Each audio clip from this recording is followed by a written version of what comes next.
help out my friends at Speedway Motorsports, and I'm in charge of weather for North Wilkesboro, Charlotte, and Nashville, which is the next 3 races.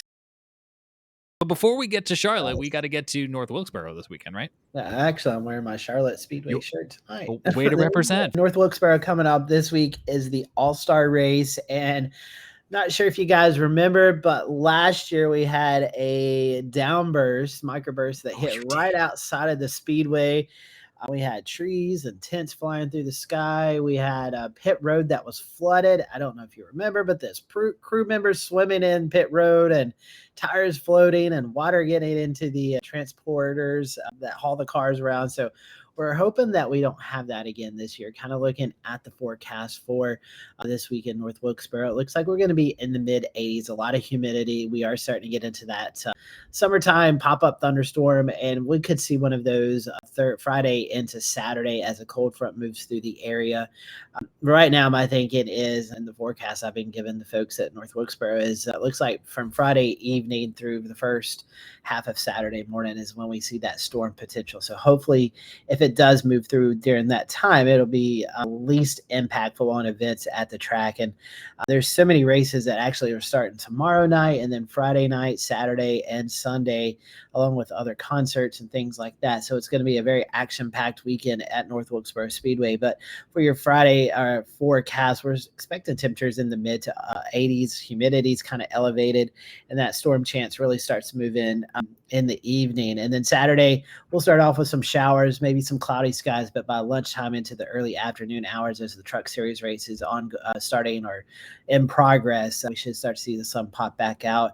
Then we have the qualifying events for the All-Star race Saturday night. Looks like the weather is going to be good there. Then there's a concert later on that evening. For right now, fingers crossed, Sunday looks beautiful with sunshine. 80, low 80s is the temperature, and looks like it will be a very nice evening for the All-Star activities on Sunday night. So honestly, it's not the worst forecast that we've ever seen. I think it's something that will have very minimum impacts on activities on the track. But as always, it is a short track, and there will be rain tires. So as long as there's not lightning and heavy downpours, if there's a mist or light rain, activities can go. And even last year, they debuted the rain tires there at North Wilkesboro. So that was always interesting to watch as well. But I think this week's All-Star race is definitely looking better weather-wise than it was last year, where we had all kinds of chaos going on. I forgot about all of that. And is this the second or third time that the race is there? This is their third year, so third year straight. And the first year went off without a hitch, no weather issues at all. Last year, all heck broke loose, and so we're hoping that we're back on that uptrend where we don't have much to worry about. I guess we should tell people, when you said a moment ago that you are telling the people at the Speedway, we've got a lot of new subscribers to our channel. It is you who is sitting there watching the sky. Yeah. So I'll be there. I'm traveling up tomorrow morning. I'm leaving here in Myrtle Beach, and very thankful and blessed that my station that I work for here in Myrtle Beach, WBTW, allows me to take the weekend off and head up there and help out my friends at Speedway Motorsports. And I'm in charge of weather for North Wilkesboro, Charlotte, and Nashville, which is the next 3 races. So I'm going to be busy for the next 3 weeks. Traveling the NASCAR circuit, but I am there in race control with NASCAR officials and track staff, and we are monitoring numerous things from radar to lightning to winds and humidity. If the track is wet, is it going to dry out quick enough that we can get the race activities in, or we'll have to delay them for the next day? So it is me that unfortunately or fortunately gets to make the calls and gets all the people happy or mad. It just depends. So they always like to say, we don't like to hear much from you on the weekends. And if you're not hearing much from me, that means that the weather's pretty good. So I will be there. So if you're going to the events in North Wilkesboro or Charlotte, I'll be around. So you say hello to me. Turn and wave. If you get evacuated, it's Scotty's fault. It is my fault.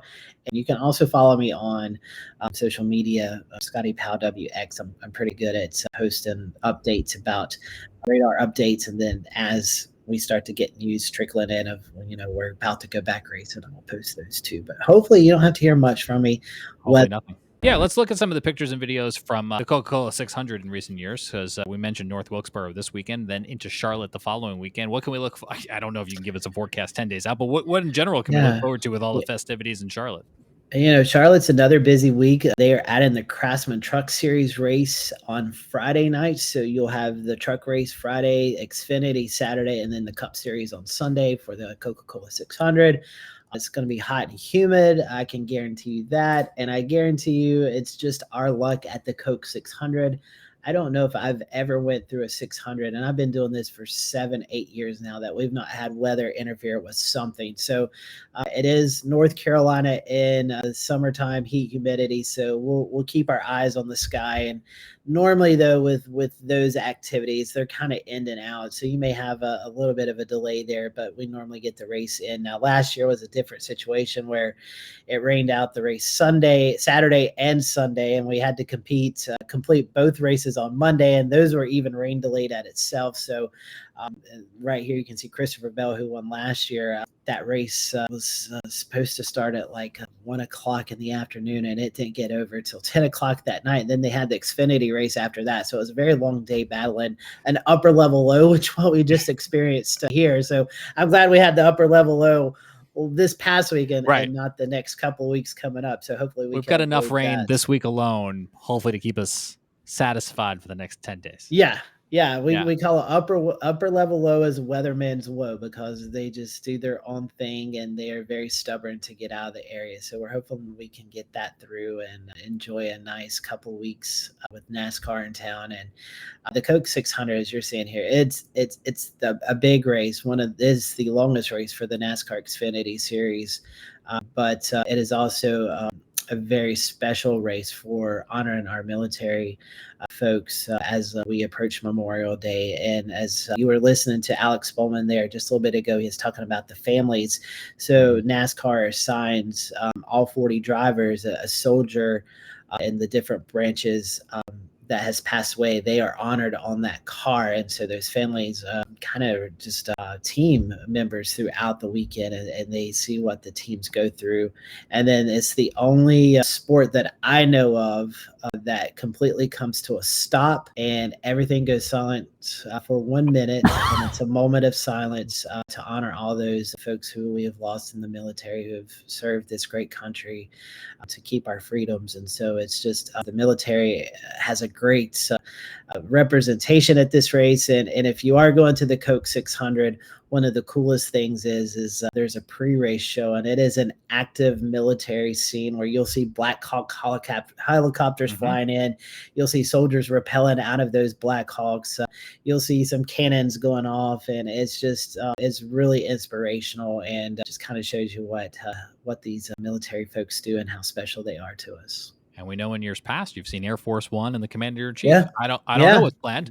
I don't know that you know what's planned. There's some rumors floating out there. I do know that he will be at the Indianapolis 500, and so will Kyle Larson, who drives the number 5 car in the Cup Series. He's going to be attempting to do the double once again this year. Oh yeah, because he got stuck in the rain last year. He right? did. Yeah. So he wasn't able to compete in Charlotte because there was thunderstorms up in Indianapolis. So who knows? Maybe the president and Kyle Larson fly in together from Indianapolis to Charlotte. That would be a scene. Clear the roads. Here they come. Yeah. So we'll see. Yeah. We'll see how that goes.